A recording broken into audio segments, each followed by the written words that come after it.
We'll go ahead and get started. Good evening and welcome to everybody. My name is Tony, and on behalf of the Pool and Spa House, we just want to thank you for joining us this evening, taking a moment out of your evening to learn some more about your hot tub and or spa. And we trust that you're going to get something out of the information that we have for you tonight.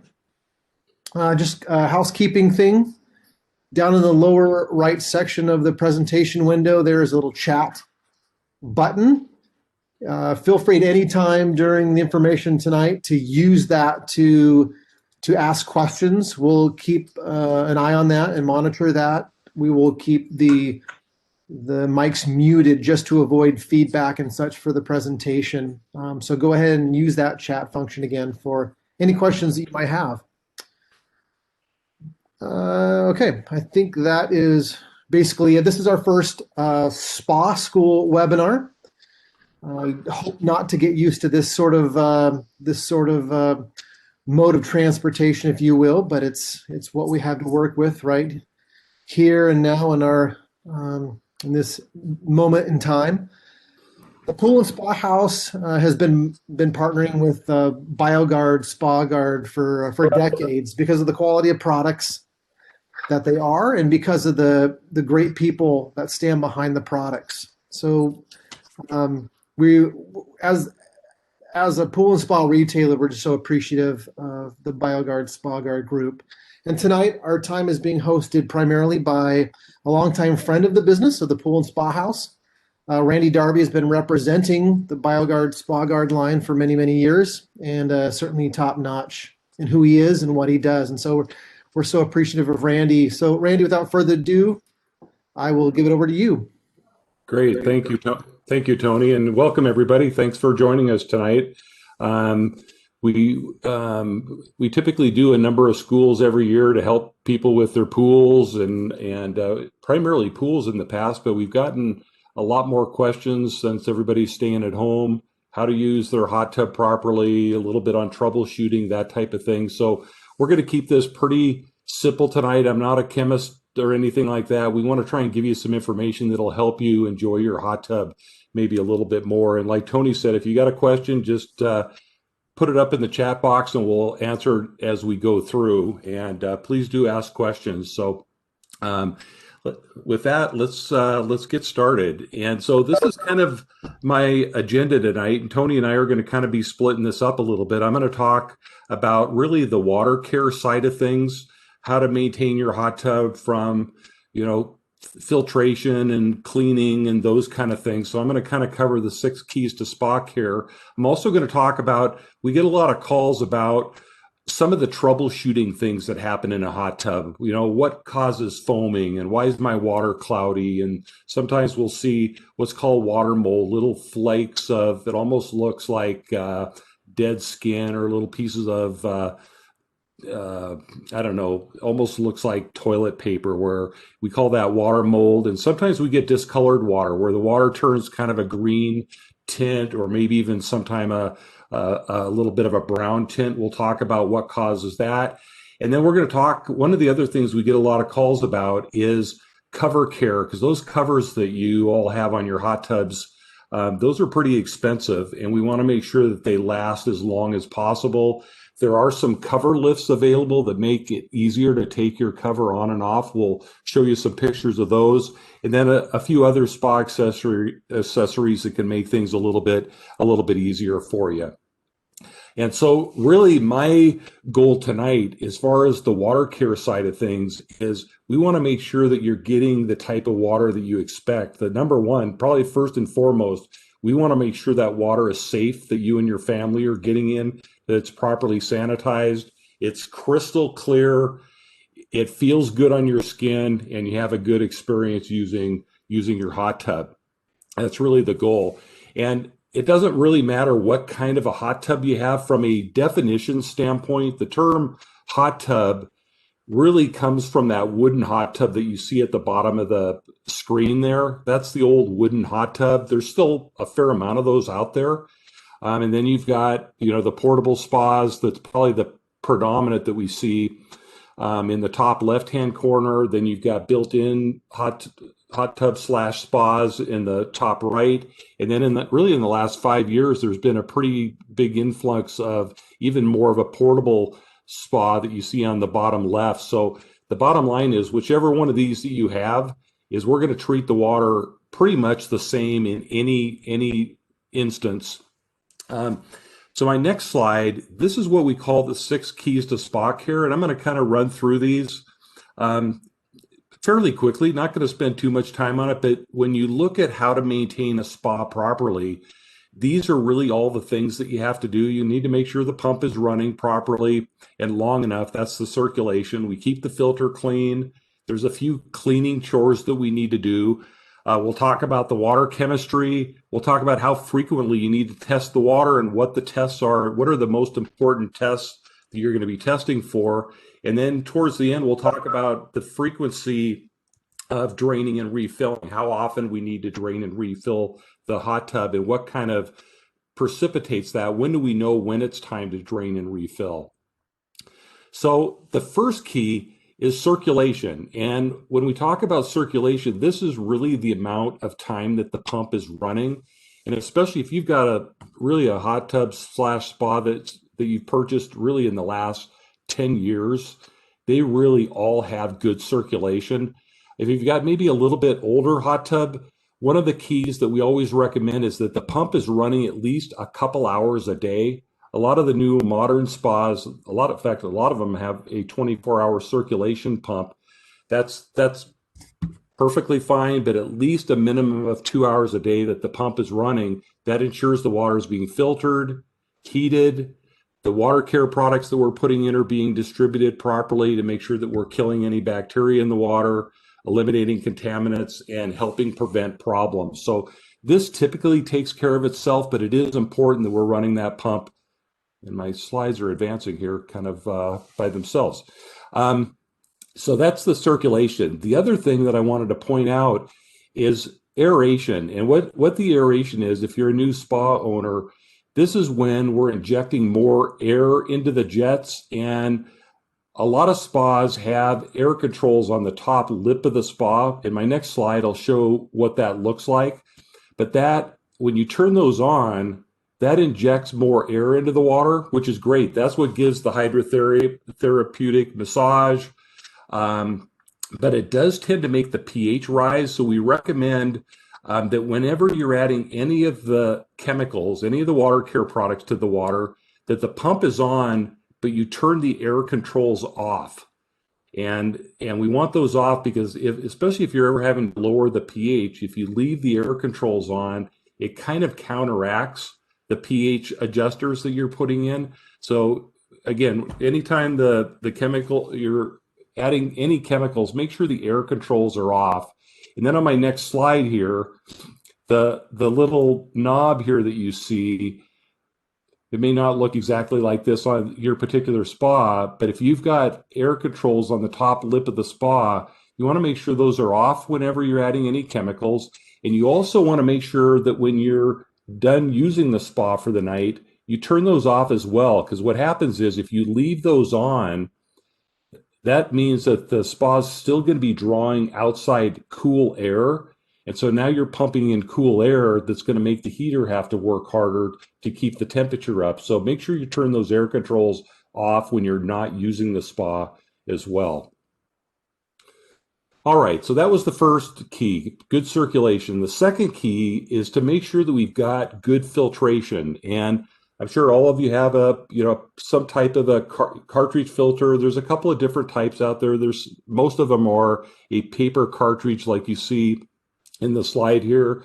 There are some ceramic made cartridge filters as well. The bottom line is they both help trap particulate. They help keep the water clear. And when you've got good filtration, the chemicals are more efficient. So a couple things that we recommend is once a month, pulling the filters out and just rinsing them off. Really get the big particulate off once a month. And then really whenever you drain and refill the hot tub slash spa, we want to chemically clean the filter. Putting a good filter cleaner on the filter will help get the hard to remove particulate, greases and oils and contaminants that get trapped in the pleats. And so there's a couple of different ways that you can chemically clean the filters. This is kind of the step-by-step process. And if if it's time to drain and refill, you're ready to clean the filter, pull the filter or filters out, rinse all the big particulate off, get your garden hose out, or in the bottom of the slide, these have been out for a few years. This is called a filter flosser, and this hooks to your garden hose and kind of puts out a small stream that helps get into the pleats. So get the big particulate off, and then spray the filter cleaner directly on the cartridges. Put it on there liberally, let it soak for 15 minutes to 30 minutes, and then rinse it off. Or the alternate method is the soaking method, where you can take a bottle of filter cleaner with enough water to cover the filter, let it soak overnight, and then rinse it off real thoroughly. It's real important that if you do chemically clean your filter, that it gets rinsed thoroughly, so that we get that filter cleaner off, so that we don't get any foaming. One of the things that causes foaming is the filter cleaner. It looks like we got a question there, and let me just pull that over there. It says, when you talk about the pumps, you're referring to the regular circulation pumps or the jets? And so that's a good question. So it's really the regular circulation pump that ensures that the water, all we need to do is get the water circulated, filtered, the chemicals being distributed. You don't have to have the jet pump on. So there's no need, if you're not going to use the spa today, you don't have to run out there and turn the pump on. Because again, most of the modern spas have a circulation pump that either one runs 24 hours a day, or two, some of them actually have a timer setting where they can be adjusted to run 4 hours a day or 8 hours a day. We really recommend a minimum of two, but frankly, the more the better, that we've got that water being circulated, filtered, and cleaned. So back on this slide, so after we've either done the spray the filter cleaner on, or the soaking method, we want to rinse the filter real thoroughly. The cartridge manufacturers actually recommend letting the filters dry before you put them back in. So one of the things that can help is if you have two sets of filters, one that's in use, one that's been cleaned, rinsed, and dried, and you just rotate those. And if you do that, you'll just get twice the life. Typically, the cartridge filters, Tony, what do you normally see? A couple of years life out of them, 2 or 3 years? Year and a half to 2 years. The reality is that many people don't clean them as well as they think they do or remember that they do. So it's very common that by the time you hit the 2-year mark, it's probably about due to be replaced. It really just depends on, again, how often they're cleaned, because sometimes consistent cleaning will also eventually wear them down. But two, when oils build up and that sort of thing, it really tends to draw a lot of more dirt and debris and stuff to it. So it tends to be more of a chore to actually to clean it out than to replace it. So I would say 1.5 to 2 years. And so a couple ways that you can tell if the filter is bad is if it's falling apart, you'd want to replace it. Just because it's got, a little bit of a stain on it, that's really no reason to discard it. But if you're not getting, especially if you're not getting good jet pressure, where the jet pressure has been reduced, there's probably something wrong with the filter, and we're just not getting enough water through the filter to cause good jet action. So filter cleaning is important for sure. Every time you drain and refill, which is going to be about every 3 to 4 months typically. If you're going longer than that, probably at least once a quarter, you'd want to chemically clean the filter to make sure that you've got good filtration. Let me get to my next slide here. And there are a few products, some of you probably use these to help the filter work a little bit better. Things like water clarifier. Some people will add a water clarifier once a week. As you can imagine by its name, it helps keep the water clear. And the way products like this work is they take really fine particles that are so fine that they pass through the filter. It clumps them into a larger particle that the filter can pull out. So some people like to just add this once a week just to help the filter work a little bit better. There's also, over the last, I don't know, probably 10 years, there's been some natural enzyme products that have also come on the market that can help with this as well, where especially if you're getting any kind of a waterline buildup, kind of a greasy oil buildup around the waterline, using a natural enzyme once a week, that can also help prevent waterline buildup, helps keep the water clear. You maybe get less foaming and may not need to clean the filter quite as often because products like this digest the oils and just don't allow accumulations along the waterline or in the filter. So this can be helpful as well. And it's a once a week maintenance product. All right, so that was filtration. The third key is keeping the spa as clean as possible. And obviously there's a few reasons for that. We want, when we use the hot tub slash spa, we want that water crystal clear. We don't want debris in it. And a couple of places that we definitely want to pay attention to, the water line. If you're getting any kind of a water line buildup, that's a good place for bacteria to harbor. So there's a couple of things that you can use to help keep that water line clean. This little spa mitt on the bottom left, they come in a packet. They're pre-moistened with a cleaner. So if you're getting a little bit of a waterline buildup, these work great to keep the waterline clean.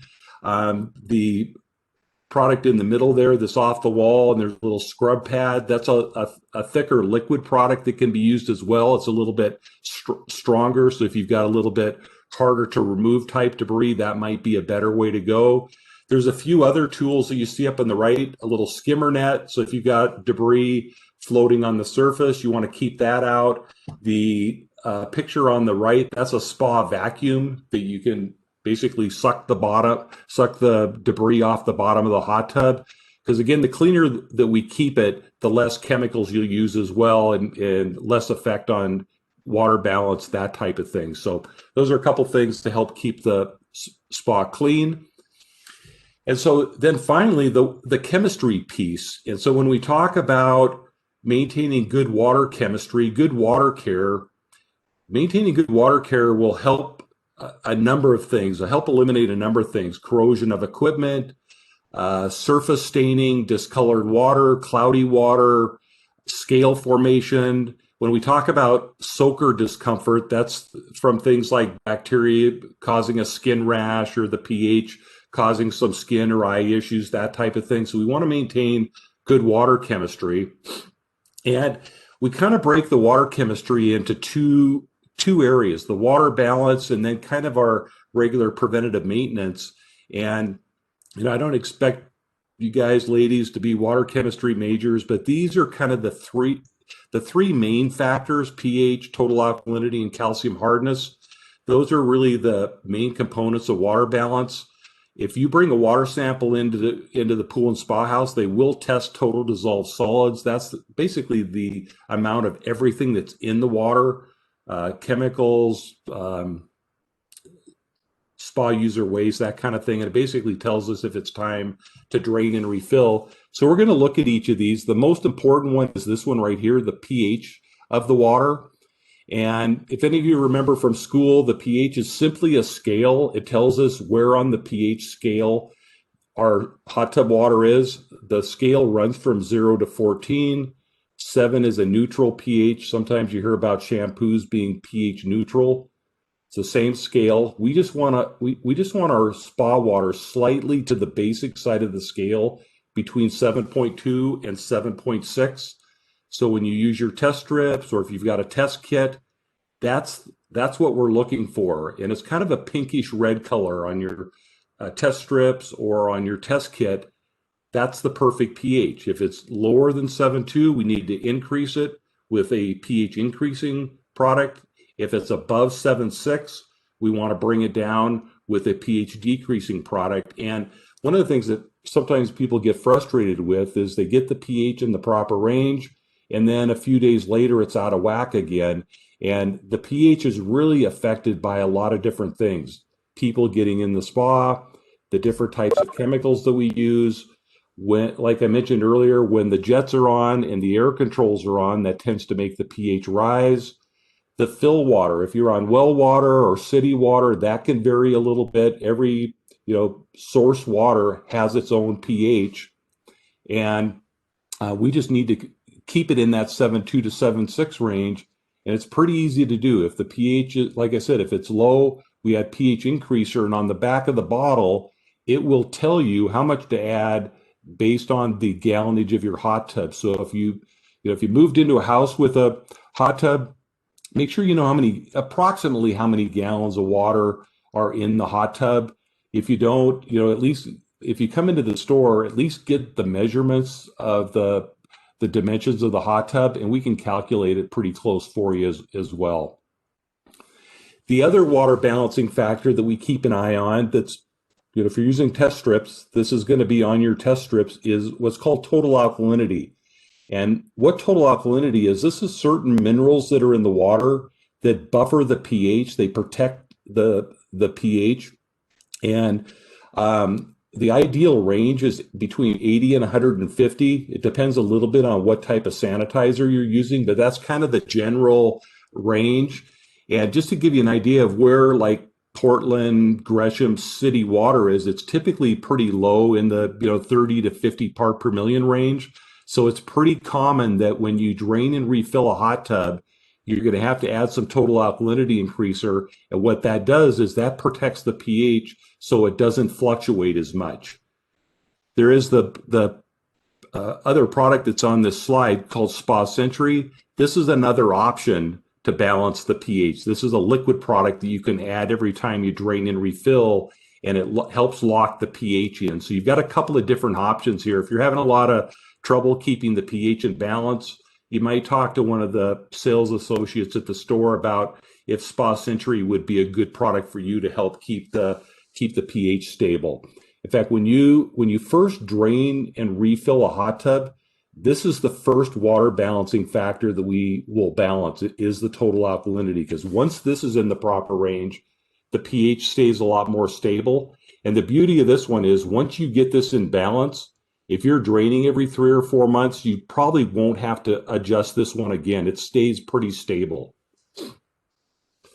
And then finally, the last water balancing factor is the amount of calcium that's in the water. And it's kind of funny because we actually want to have relatively hard water in a hot tub, somewhere between 100 and 300 parts per million, again, depending on what sanitizer you're using.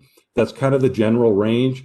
Typically in the Portland metro area, Vancouver, the calcium hardness is somewhere in the 30 to 80 part per million range, so it's pretty low, which is great for cooking and bathing and washing clothes, that type of thing. We don't have to put water softeners on our home, but it's too soft for spa water. And so when we first drain and refill a hot tub, we typically need to raise the calcium hardness level up a little bit. And this is kind of like the total alkalinity. Once this gets in balance, it stays very stable. So you shouldn't have to readjust this one until you drain and refill again. Let's see, I've got another question here. It says, I find it difficult to keep the pH down where the instructions on the pH decreaser indicate to add 2 teaspoons. I often had to add a tablespoon or 2. You know what? It's very common. We're pretty safety conscious about how much pH decreaser that we want you to put in, because it is a dry acid, and we don't want you to go too far the other direction, because if we get the pH too low, that can be corrosive on the spa and the equipment. So, I would keep doing what you're doing. If you're finding adding a little bit more seems to bring the pH down better, I would continue to do that, because frankly, the pH is probably one of the harder things to keep in balance, and it's kind of the nature of the beast, is that it does tend to rise. I definitely would recommend, like we were talking at the beginning, make sure that you, when you do add the pH decreaser, that the air controls are off. That can help minimize that pH fluctuation. Let's see if there's anything else. Okay, that was the last question. The other thing on this slide, we do recommend adding a stain and scale control weekly on a weekly basis. This will help really prevent a couple of things. The first thing is scale formation. The 2 pictures that you see on the left-hand side of my slide at the bottom, that white material that you see on the heater And the white material that you see on the filter, that's scale. And that's calcium that's precipitated out onto the filter or the heater. Putting stainless scale in on a weekly basis will help prevent that. And then that picture that you see on the right of the hot tub that's got kind of a green tint, that will also help prevent that from happening. When the water turns a little bit kind of a greenish, blue, that's typically from trace metals in the water. Putting stainless scale in weekly will help prevent that as well. All right. And again, if you've got any other questions, just type them into the chat. So that was water balance. And again, you should be testing the water balance once a week, especially the pH, the calcium hardness, and the total alkalinity. Those stay pretty stable once you get those in balance, but the pH should be tested at least once a week. If you're a new hot tub owner, I definitely would test it a couple times a week and make those adjustments as necessary. And so if you're gonna have to adjust the pH, when you add the pH either increaser or decreaser, leave the cover off for 10 or 15 minutes. Let the spa breathe a little bit. Let the chemicals get distributed into the water, and then you're good to go. All right. So the next area that we're going to talk about is the other part of the chemistry maintenance. It's kind of a two-step system where we've got to keep some type of sanitizer in the water. And I'm not going to get into every type of sanitizer tonight. That could be a whole other webinar. But whatever type of sanitizer you're using, whether it be chlorine, bromine, non-chlorine sanitizers, we've got to keep a level of sanitizer in the water to kill bacteria. And the types of things that we're trying to take care of are things like Pseudomonas is probably the most common bacteria that we see in hot tubs that causes a skin rash, kind of a reddish, pimply rash, and that's from just lack of sanitizer in the water. So we want to make sure we've got proper levels of sanitizer. The second thing is we need to oxidize the water periodically to remove the contaminants. You probably have all heard the term shocking your spa. That's what that process is, where we oxidize contaminants out. This is the step that keeps the water crystal clear. And then there's a few products that we can use to help enhance the water a little bit as well. So this slide shows all of the EPA registered types of sanitizers that could be used. Chlorine's been around forever. Any of you that use chlorine, the proper range of chlorine is 3 to 5 parts per million. That's going to be on your test strips. That's the level that you want to maintain, 3 to 5 parts per million.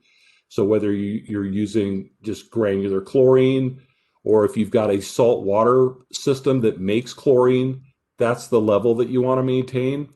If you're using bromine comes in a couple of different forms, a granular form or a tablet form. The level we want to maintain is 2 to 6 parts per million. People ask me all the time, what's better, chlorine or bromine? And really, they're both good. It's really personal choice. Some people like chlorine better, some people like bromine better. It's really up to you. They both do the main job, which is to kill bacteria and to keep the water safe. There's also non-chlorine sanitizers like Soft Soak, which is the technical name is called a biguanide, and we maintain 30 to 50 parts per million of that. You have to use a little bit different test strip. And then there's some low chlorine systems that use minerals, silver in particular, like Nature 2. There's one called the At Ease or the Frog systems, and they run a little bit lower levels of chlorine. You see, we've got another question here. What causes increased total dissolved solids particles? I often have an increased level of particles after only a month of use, after refilling and keeping everything balanced.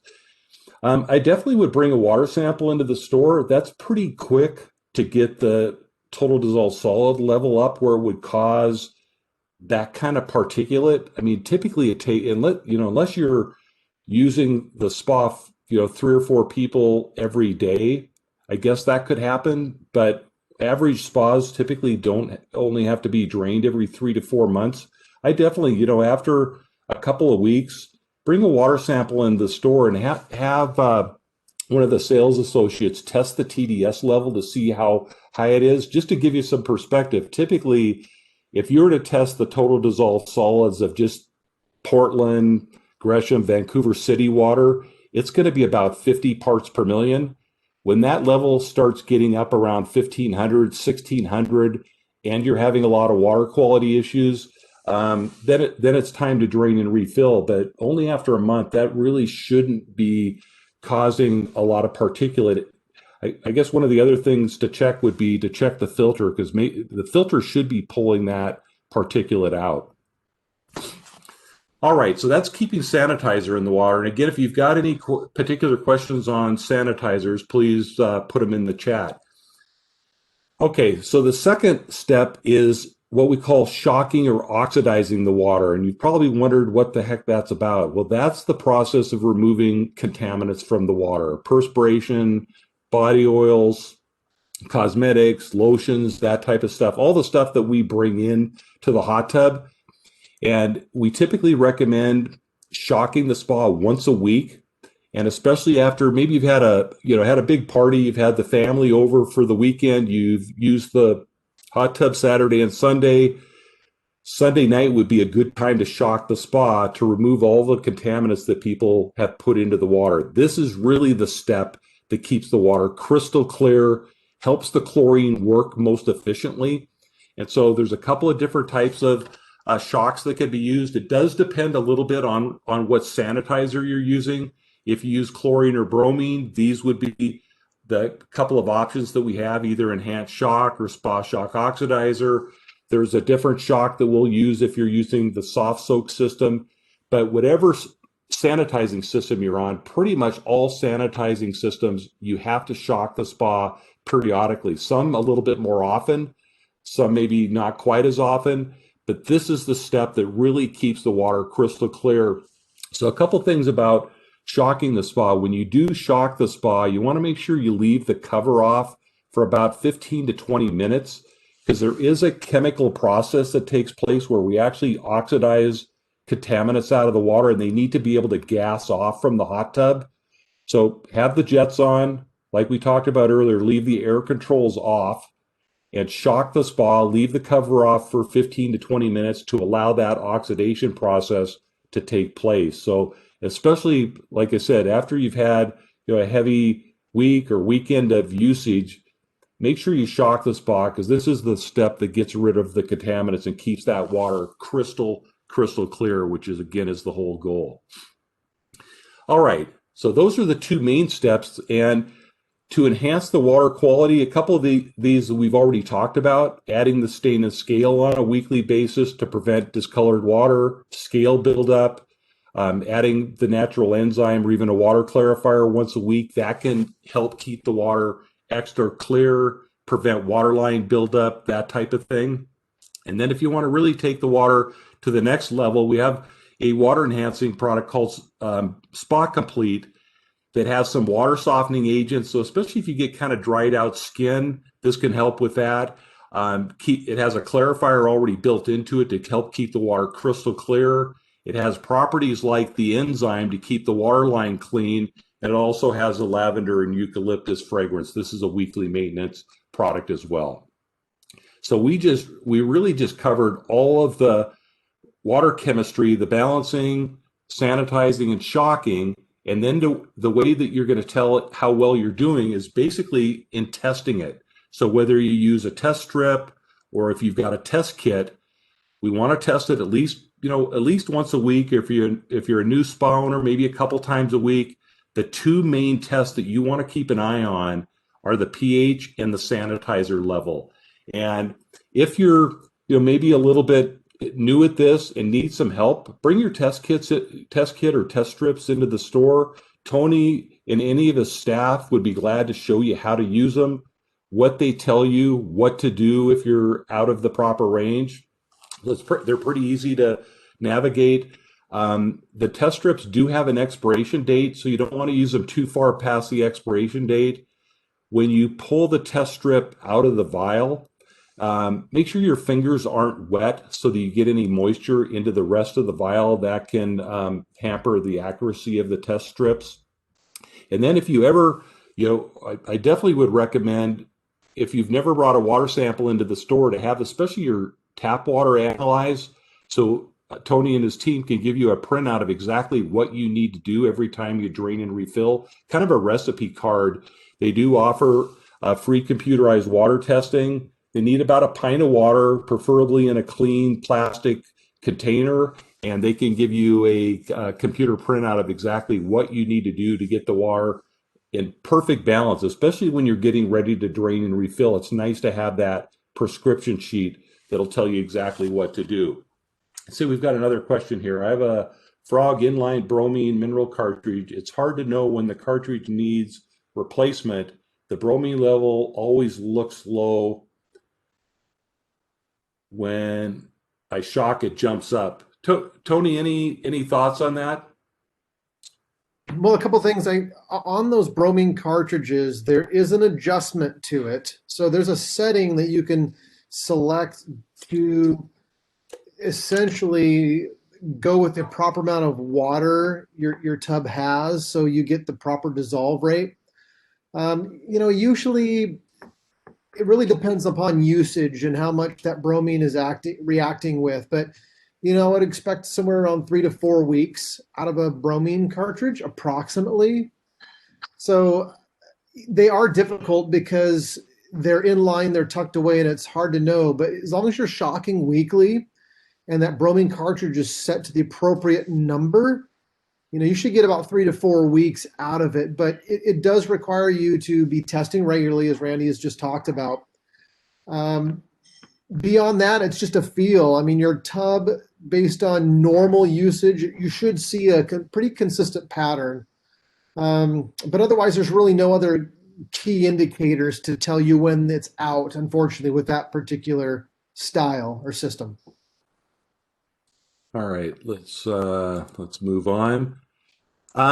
So when do we drain and refill, and why do we drain and refill? And really, the water really gets to a point where it is just worn out. We can't put any more, chemicals in it. It doesn't look good. It smells bad. It's foaming. Typically, we have high total dissolved solids, which I talked a little bit about earlier. There's just too much stuff in the water, and we need to drain and refill, which on average is about every 3 to 4 months.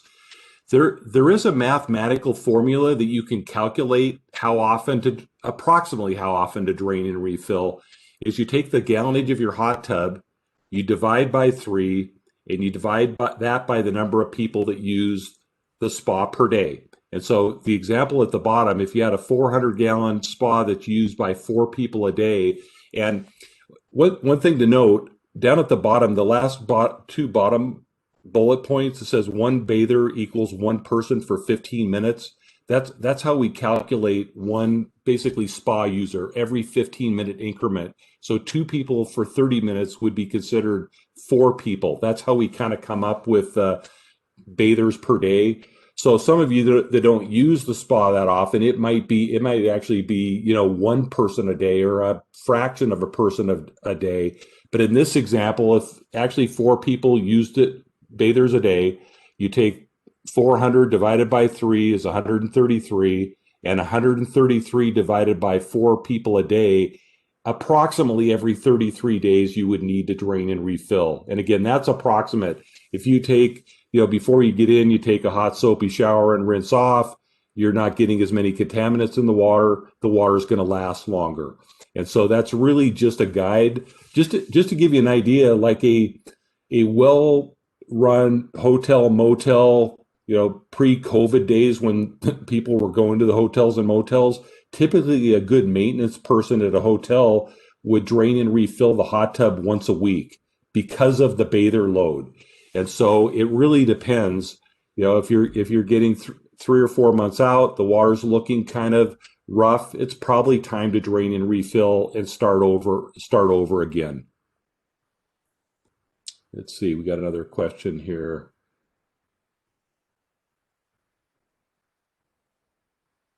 Move this over. I get about 1.5 to 2 weeks from the gray. Oh, she's talking about how long she gets on the cartridges. 1.5 to 2 weeks from the gray half of the at Ease Ball. Does that seem reasonable for a 300-gallon spa? That's probably more for you, Tony. Yeah, Art, thank you for the question. So depending upon, so well, I don't have the product right in front of me, obviously, but 300 gallons is about average size. And the ball set at 2, which I believe that it goes up, I think at least to 5 or 6, and I'm going off a recollection because it's been a while. Um, again, it goes back to usage, I would say.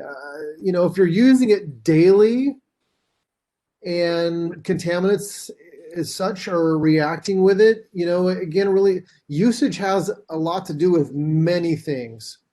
How quickly the filter gets plugged up, how quickly the sanitizer gets used up, how much that plays tug of war on pH and such. So usage really is really that big variable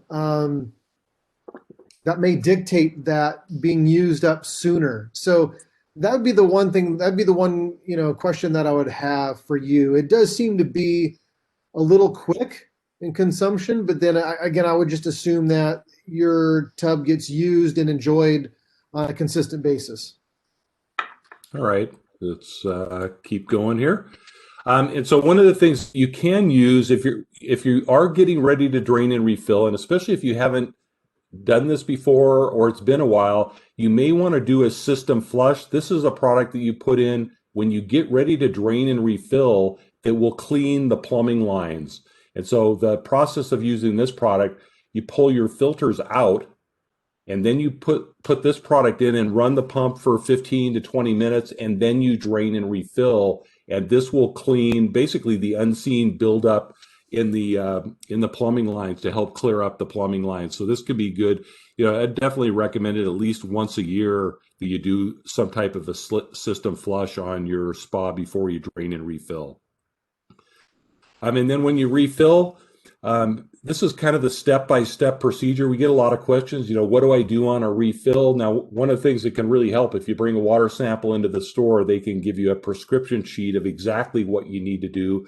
But in general, we add the Spa Guard stain and scale control first, use our test strips, balance the total alkalinity, balance the pH, balance the calcium hardness, and then really the last thing is adding your establish a sanitizer level. That's the steps to when you drain and refill. All right, and then really the last thing in my piece is really a couple things on troubleshooting. Really, everything that we've covered so far should prevent these kind of things from happening. But these are probably the 5 most common things that we run into. Foaming, like the top 2 pictures that you see. Obviously, that one in the middle, that somebody probably vandalized that spa and put some, laundry detergent in the hot tub. But it's not uncommon to get some foaming, like the picture on the right, even though that's pretty excessive as well. But foaming, sometimes that's just from the water being old. Sometimes it's from not rinsing your bathing suits out thoroughly enough when you've washed them. I definitely, if you're, washing your bathing suits, put them on a second rinse to make sure we get all the soap suds out. Make sure when you're chemically cleaning the filters that you rinse rinse the filter cleaner off thoroughly, because that can cause foaming as well. So a number of things that can cause foaming, or it might just be time to drain and refill. Cloudy water, like that bottom left-hand picture, that one you have to be a little bit more of a detective to kind of figure out what might be causing that. Probably the biggest thing is just lack of sanitizer in the water, or the filter is dirty, or it could be, again, the water is just old. So a number of things that could be causing that. The bottom middle picture, this is a little bit hard to tell, but those little white flakes that you see floating on the surface of the water, that's the water mold that I was talking about. Sometimes it looks like little pieces of dead skin or little pieces of toilet paper floating around in the hot tub. Sometimes it almost looks like a glue. It takes a couple of different textures. That's typically from lack of sanitizer. And so one of the things that's real important, that I should have mentioned this earlier, when you're adding chlorine or shock, make sure you have all the jets on. And what I mean by that, especially if you've got one of the, you know, newer model spas that's got a lot of diverter valves and waterfall features, that type of thing, we want to make sure that when you add really any of the water care products, everything is on. Diverter valves are on, the waterfall's on. That's one of the play, especially if you've got kind of one section of the spa that you use the most and you leave the other section off, that's a good place for the water to get stagnant. Also, if you've got a waterfall and you don't turn that on very often, there's still water in that waterfall, and that's another good place for water mold to grow. And so make sure that periodically you turn those on to make sure that we're getting water and sanitizer throughout the hot tub. Because typically, if you do get water mold, we typically would recommend um, basically doing a high chlorine or bromine shock and then draining and refilling and starting over again. And then the picture on the right, that discolored water, that's again metals in the water. So if you ever get kind of a greenish blue tint or a rusty brown color to the water, that's typically metals, and we'd want to treat that with some type of a stain and scale control. Let's see, do we have a few more questions here? You see, Tony, you Yeah, watching Randy, those? there's a question. I have an eco spa and I don't have an air valve on the top of the spa. Is there another place? So, I Go ahead, Randy. I was going to say I don't think so. Some spas don't have air controls. Some spas I think have the air controls built into the jets where you may be able to adjust the jet itself, the jet face to allow more or less air. So if you don't, then because I think there are a fair amount of spas that don't actually have air controls. So that's no big deal. You just won't have to worry about turning anything off when you're adding any of the water care products. Is there anything else there, Tony? No, I think that was it that I Okay. see. And then finally, just a couple of troubleshooting products. Anti-foam, the pretty self-explanatory. If you are getting, you know, some mild to medium foam, you can put this directly on the foam and it knocks it down. It won't affect the pH. It's compatible with any sanitizer. Just don't overdose it. If you put too much anti-foam in, it does tend to cause a little bit more of a waterline buildup. So just use this sparingly. It will, you know, it knocks the foaming down quickly and it will prevent it for a little while. I mean, it's not, you can't really add this once a week as kind of a maintenance product to prevent foaming from ever happening. If you keep getting reoccurring foaming and it's, you know, it's fairly thick, it's, you know, a couple inches thick every time, it's probably time to drain and refill the hot tub. The other thing that we can test for are we don't want very high phosphate levels in the spa. These can cause cloudy water, additional foaming. If you've got a salt water spa, it can reduce the sanitizer output in the salt water spas. So one of the tests that they will do in the lab at the pool and spa house, they will test the phosphate levels. And if it's above a certain range, they will recommend a phosphate remover to keep those levels in check. All right, so that's really my portion on the water care, the really the 6 keys to spa care. I'm going to turn it over to Tony here to talk a little bit about covers and a few other accessories, but I'll monitor the chat. If you've got any questions on what I covered, please ask, and I'll jump back on. But I'm going to turn it over to Tony to talk about covers and a few other things. Go ahead, Tony. Thanks, Randy. So spa covers get a question a lot of how long should I expect a spa cover to last? Well, of course, it's going to depend on its exposure to sun, weather in general, usage. Do you have a cover lift? And we'll get to that in a second. But just its normal wear and tear. How much is it taken on and off the tub, so on and so forth. So it really depends on a lot of things. And one of the what you see here is the basic hard cover that we do.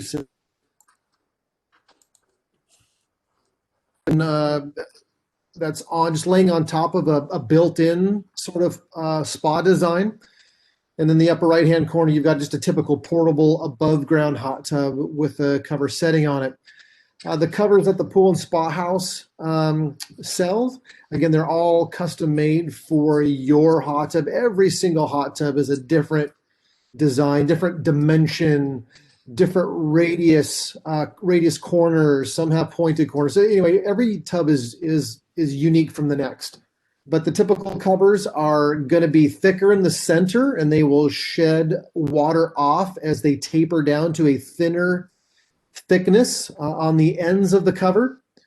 But one of the ways that you can get the most life out of your hard cover, Randy alluded to it earlier, when you do shock your hot tub or add a sanitizer, again, can't emphasize enough, make sure that lid is completely off the hot tub for at least 15, 20 plus minutes and let your hot tub breathe. Because what can happen is if you only have that lid open halfway, or you throw in some shock and you close it completely right away, that oxidizing process, that gassing off process has nowhere to go, or it maybe gets trapped in that closed side and it begins to break down the undercover, and then it'll allow moisture to get into the plastic and the foam and everything that encapsulates that cover, and you'll eventually you'll lose its insulation process or properties rather, and it'll just begin to break down, and ultimately it'll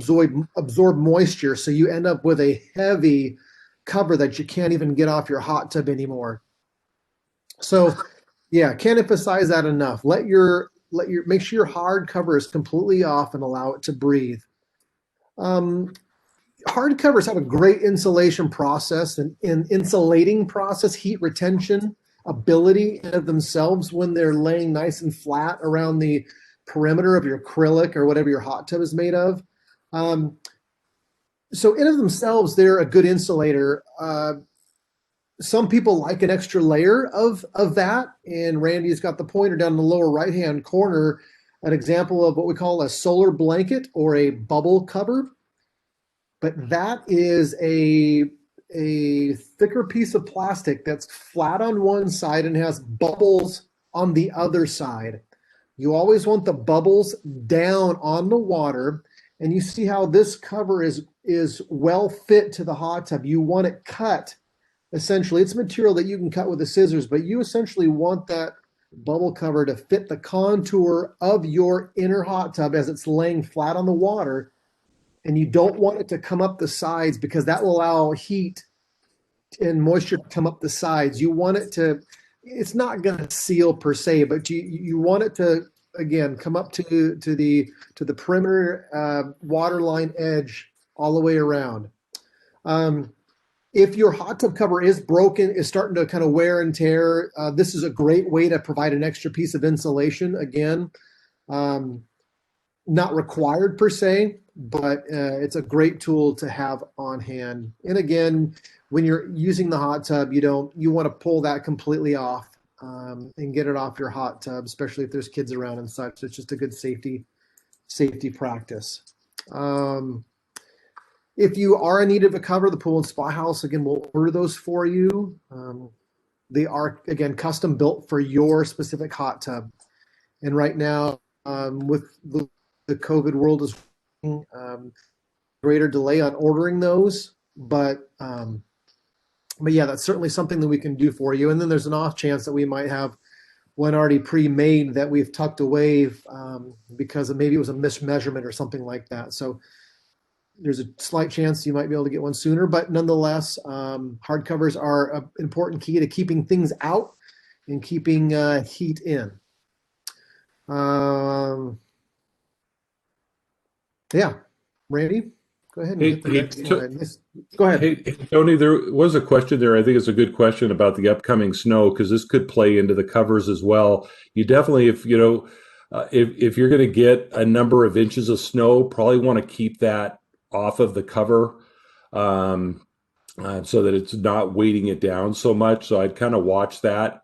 The other thing with the cold temperatures and the snow is if you have a spa that doesn't circulate all the time, and has the options to extend the amount of time that it's circulating, you definitely want to make sure the spa is circulating when we get freezing temperatures, that there's no water in the plumbing lines that's not moving, especially if we get an extended period of time where the air temperature is below freezing. Just make sure the water is moving, um, so that we don't get any freeze damage.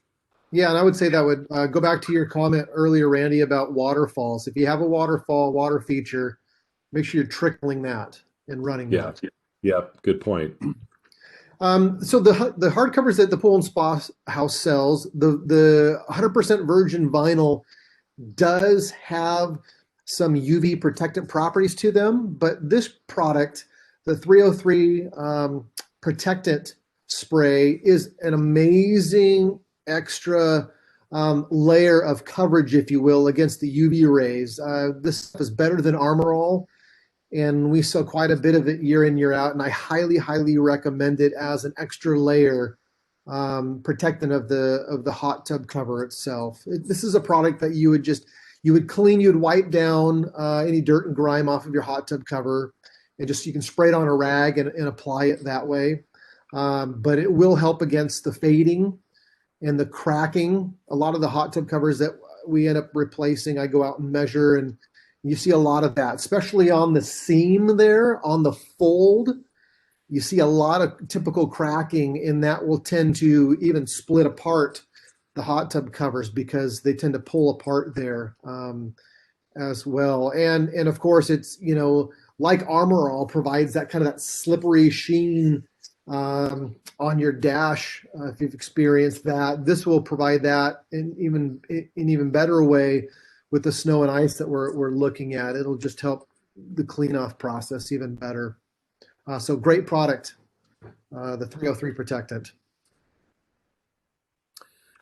Cover lifts or lifters. This is another great accessory. It kind of goes hand in hand with the conversation about waterlogged hot tub cover. So if you have a cover lift already and your cover is on maybe on the outside of its prime, and maybe it's a little heavy and that sort of thing, you want to be careful. That's a quick way to damage. Maybe your existing cover lift is in great shape, but your covers are getting a little bit on the waterlogged side. The more torque and weight that you put on that cover lift, the more it's apt to damage it. So I just want to caution you there as you might be trying to get yet another year out of your hard cover. Just be careful that it doesn't put the extra strain and could damage your cover lift. But the cover lifts themselves make it super easy to remove and store your cover while using your hot tub. You see there's different examples pictured here, some that mount toward the upper end of the hot tub paneling, as you see on the very right there and the far left. The one in the center, you see it mounts on the lower end of the skirting. What's best for your hot tub? Well, it might come down to not necessarily where you want it to mount on your hot tub, but perhaps how much clearance you have around your hot tub and where you would want that cover to fold off of. Because the reality is that these cover lifts, the way they operate and how far they swing your cover off your hot tub will actually dictate, number one, how far away from the hot tub it places that cover when off your tub. And it'll also dictate how high it sticks up from the top edge of your hot tub. You see the one on the far left creates quite a sizable wall, if you will, when it's lifted off the hot tub, versus the one in the center. It brings it down quite a bit, almost to ground level. So, and the one on the far right actually requires several inches less of space behind it than the one in the middle that brings it almost all the way down to the ground. That requires a bit more space. So if you're up against a wall, maybe a brick wall, or the house itself, just depending on the setting. where or what kind of lift you could use. But these are just a great accessory when you don't want to have to hassle with taking the cover on and off and setting it on the ground. You put wear and tear on it, so on and so forth. So this is just a great accessory to have.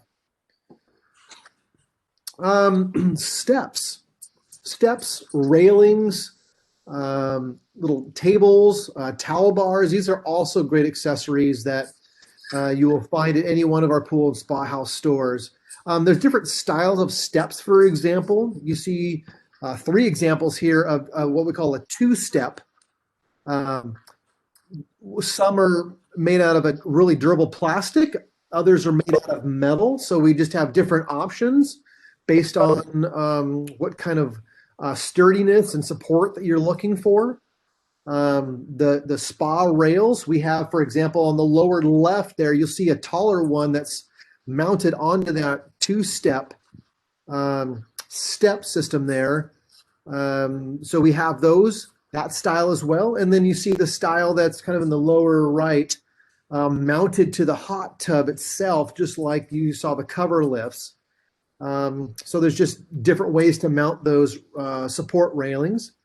And then the tables and towel bars, they're just mounted in different places on the hot tub, but just great accessories that just make your hot tub more enjoyable.